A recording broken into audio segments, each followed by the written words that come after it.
So hello everyone, myself Somesh Washne and welcome back to my YouTube channel. आज हम करेंगे class 6 के maths के चैप्टर 4 की exercise 4.3। So now let's get started. So आज हम एक्सरसाइज 4.3 स्टार्ट करने वाले हैं। सो हमारे क्वेश्चन 1 में ये एक फिगर दी हुई है।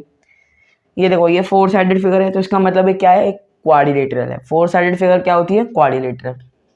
ठीक है, इसमें हमें इस फिगर के सारे एंगल्स बतानी है। अब देखो, इसे आप लिखोगे एंगल डी, है ना। इसके एंगल लिखने के दो तरीके होते हैं, मैंने आपको बताया था। या तो जो जहाँ पे दोनों रेज मीट कर रही है एंगल की, वर्टेक्स ऑफ द एंगल लिख लो सिर्फ, ठीक है। या फिर vertex of the angle A लिख लो सिर्फ। या फिर एंगल आप दोनों रेज के जो नेमिंग के पॉइंट्स दिए हैं और वर्टेक्स ऑफ द एंगल बीच में, या फिर यानी कि एंगल डी ए बी या और एंगल ए दोनों इक्वल होंगे, है ना। दोनों तरीके से हम लिख सकते हैं। तो मैं यहाँ पे लिख देता हूँ angle A, angle B, angle C, angle D. और इसे आप कैसे लिख सकते हो? एंगल ए को आप क्या लिख सकते हो? Angle D A C, D A B. हमेशा एंगल जब भी लिखो तो वर्टेक्स ऐसी 3 लेटर्स में लिखो, तो हमेशा वर्टेक्स ऑफ द एंगल बीच में आना चाहिए। जहाँ पे एंगल फॉर्म हो रहा है, जिस पॉइंट पे एंगल फॉर्म हो रहा है, तो वो हमेशा बीच में आना चाहिए। और बाकी जो रेस के पॉइंट्स दिए हैं, नेमिंग के लिए, वो हम उसके दोनों तरफ लिख सकते हैं। ये चाहे पहले बी लिख लो चाहे पहले डी लिख लो, बात वही है। ठीक है, एंगल ए को हम एंगल डी ए बी लिख सकते हैं। एंगल बी को क्या लिख सकते हैं? Angle A B D, angle A B C, है ना। Angle A B C. Angle C को क्या लिख सकते हैं? Angle B C D. ये एक रे होगा, ये एक रे हो गई, दोनों के एंड पॉइंट और बीच में vertex of the angle C आ गया। एंगल डी को हम क्या लिख सकते हैं? एंगल सी डी ए या फिर एंगल ए डी सी, बात वही है। एंगल सी डी ए, चाहे आप ऐसे लिख लो चाहे आप ऐसे लिख लो, बात वही है, बात वही है। ठीक है, नेक्स्ट क्वेश्चन की तरफ बढ़ते हैं। हमारे नेक्स्ट क्वेश्चन में हमें इसमें ये फिगर दी हुई है, ये इसकी फिगर है क्वेश्चन 2 की। इसमें हमें ये 3 पार्ट दिए गए हैं। इसमें फिगर में जो भी पॉइंट्स दिए हैं हमें वो पार्ट के अंदर बताने हैं। पहला पार्ट है in the interior of angle D O E. Angle D O E कौन सा है? डी ओ ई, ये वाला एंगल। तो इसके इंटीरियर में, अब मैंने आपको बताया था पॉलीगन का इंटीरियर और एक्सटीरियर। पॉलीगन के जो अंदर का हिस्सा होता है वो आपका इंटीरियर होता है, और पॉलीगन के जो बाहर का एरिया होता है वो आपका एक्सटीरियर होता है। एंगल के इंटीरियर में जो दोनों रेस के अंदर जो होते हैं, दोनों रेस के अंदर जो पॉइंट होते हैं वो आपके इंटीरियर में हो गए, और एंगल के जो बाहर भी एंगल के बाहर जो भी पॉइंट्स है वो आपके एक्सटीरियर हो गए। तो पहले आपसे क्या पूछा? In the interior of angle D O E. D O E के इंटीरियर में कौन सा पॉइंट है? पॉइंट। डी ओ ई के इंटीरियर में कौन सा पॉइंट है? पॉइंट। ठीक है, फिर पूछा है in the exterior of angle E O F. Angle E O F आपका ये वाला एंगल है ना, ये वाला एंगल ई ओ एफ। तो इसके एक्सटीरियर में कौन कौन से पॉइंट हो गए? सबसे पहले तो पॉइंट ए हुआ, है ना। दूसरा पॉइंट हुआ आपका क्या? डी। दूसरा पॉइंट हुआ आपका डी। अगर मान लो आप गिन रहे हो एंगल ई ओ एफ, आप गिन रहे हो एंगल ई ओ एफ, तो ई ओ एफ को आप ध्यान से देखो। अगर आप ये सिर्फ एंगल कंसीडर कर रहे हो तो ये एंगल इस रे से इस एंगल का कोई लेना देना नहीं है, तो मतलब ये पॉइंट इस एंगल के बाहर ही तो होगा। अगर हम सिर्फ इस एंगल को कंसीडर करें, एंगल ई ओ एफ को, तो इस रे से इस एंगल का कोई लेना देना नहीं है। तो एंगल डी भी इसके लिए बाहर हुआ, और पॉइंट डी भी इसके लिए बाहर हुआ, और पॉइंट ए तो बाहर पहले से ही है ना, और पॉइंट सी भी बाहर हुआ। तो exterior of angle E O F में कौन कौन से पॉइंट है? ए, सी और डी। मैंने आपको बता दिया, अगर सिर्फ इस एंगल को कंसीडर करोगे तो ये पॉइंट बाहर होगा, ये पॉइंट बाहर होगा, और ये पॉइंट बाहर होगा। अगला पॉइंट है on E O F. E O F जो एंगल है, इसके ऊपर कौन कौन से पॉइंट्स है?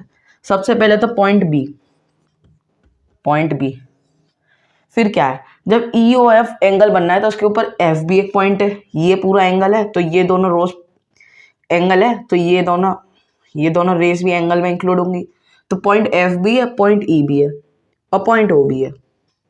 बी, ई, एफ और ओ, ये 4 points angle E O F के ऊपर है। कौन कौन से?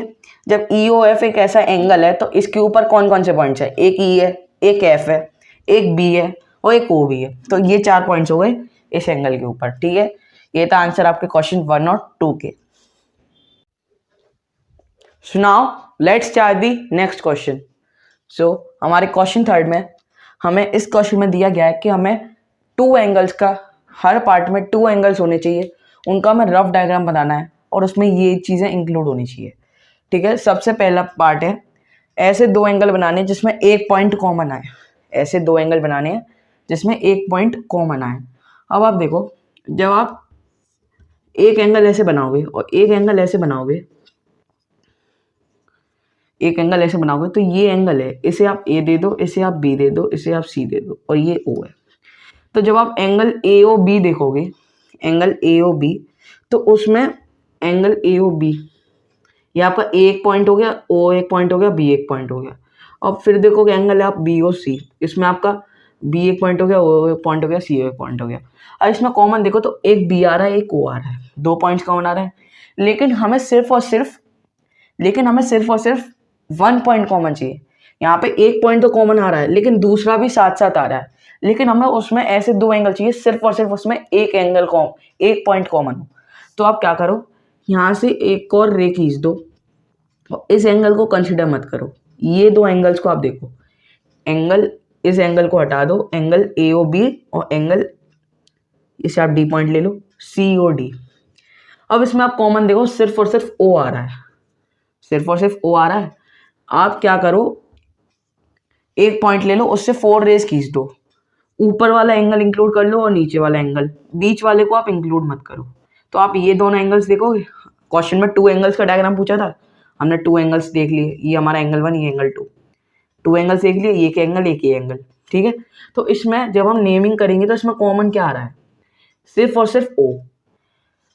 पहले वाला जो केस था उसमें एक पॉइंट तो कॉमन आ रहा था लेकिन उसके साथ साथ दूसरा पॉइंट भी कॉमन आ रहा था, लेकिन क्वेश्चन में सिर्फ और सिर्फ 1 पॉइंट पूछा है, तो इसलिए ये डायग्राम इसका सही डायग्राम होगा, क्योंकि इसमें सिर्फ और सिर्फ जो vertex of the angle O है, ओ पॉइंट है, दोनों एंगल में सिर्फ और सिर्फ वो पॉइंट कॉमन आ रहा है, ना कि एक और दूसरा कोई पॉइंट कॉमन आ रहा है। ठीक है, ये हमारा पहले पार्ट का डायग्राम हो गया। दूसरा पार्ट में पूछा है 2 points in common. 2 points in common में वही जो एक रे खींची थी, ये ए है, ये ए है, बी है, सी है। जब एंगल ए ओ बी और एंगल बी ओ सी में कॉमन क्या है, ओ बी और ओ बी, एक ओ पॉइंट कॉमन है, एक बी पॉइंट कॉमन है, एक ओ पॉइंट कॉमन है, एक बी पॉइंट कॉमन है, 2 पॉइंट्स कॉमन आ रहे हैं। तो इसका आप ये वाला डायग्राम बना सकते हो, क्योंकि इसमें 2 पॉइंट्स कॉमन आ रहे हैं, 2 के अलावा कोई तीसरा पॉइंट कॉमन नहीं आ रहा। लेकिन इस वाले में क्या दिया था, इसमें ये डायग्राम पहले क्वेश्चन के लिए नहीं बन सकता था, क्योंकि इसमें एक के साथ दूसरा पॉइंट भी कॉमन आ रहा है, लेकिन हमें ऐसा डायग्राम बनाना था जिसमें सिर्फ और सिर्फ एक पॉइंट कॉमन है। क्वेश्चन में ये दिया 1 पॉइंट इन कॉमन, एक सिर्फ और सिर्फ एक पॉइंट कॉमन होना चाहिए। ठीक है, तो ये पार्ट, ये आपका ए पार्ट का डायग्राम, ये आपका बी पार्ट का डायग्राम। आपके सी पार्ट में पूछा है 3 points in common. 3 points in common बनाने के लिए पहले मैं इसे रब कर देता हूँ, ये आप पहले नोट कर लीजिए। सिंपली आपको क्या करना है, 4 रेज खींचनी एक पॉइंट से, बीच वाले एंगल को इंक्लूड नहीं करना, ऊपर वाले एंगल को, नीचे वाले एंगल को इंक्लूड कर लेना है। आपका सिर्फ और सिर्फ एक कॉमन पॉइंट आएगा। पहले दूसरे वाले पार्ट में आपको एक पॉइंट से 3 रेज खींच लेनी है, आपके 2 एंगल्स बना लेने हैं, उसमें 2 पॉइंट कॉमन आ जाएंगे आपके, जब ये और ये एंगल इंक्लूड करोगे, ओ और बी। ठीक है, ये था आपका आंसर ए और बी पार्ट का। अब अगले पार्ट का देखते हैं।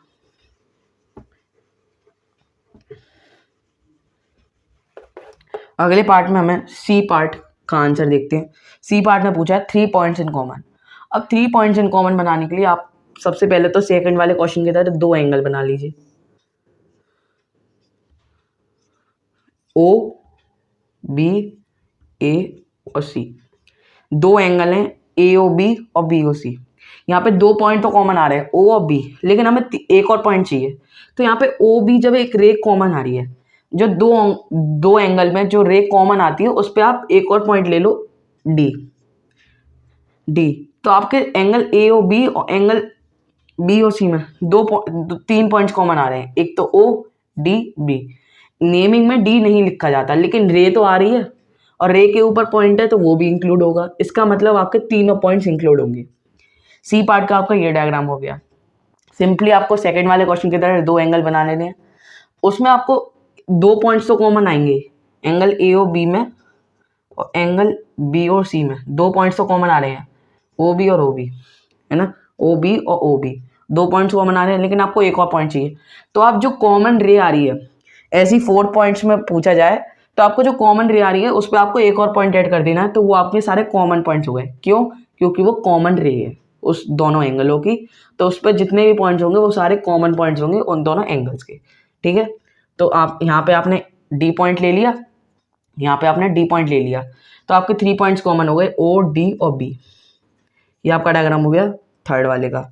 अब आपसे पूछा 4 पॉइंट्स इन कॉमन, तो आप पहले उसी तरीके से दोनों एंगल बना लो। आपका डी पार्ट का आंसर है ओ ए बी सी। यहाँ पे दो, पिछली बार की जगह जैसे हमने एक पॉइंट लिया था 3 पॉइंट्स पे आने के लिए, यहाँ पे हमें 2 पॉइंट्स तो कॉमन आ रहे हैं, ओ और बी। यहाँ पे हम 2 पॉइंट्स और ले लेंगे, डी और ई।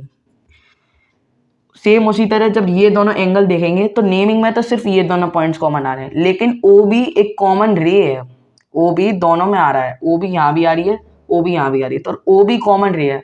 तो ओ बी के ऊपर जितने भी पॉइंट्स होंगे वो आपके उन दोनों एंगल के सारे कॉमन पॉइंट्स होंगे। तो यहाँ पे आपके कॉमन पॉइंट्स क्या हो गए, ओ बी डी ई।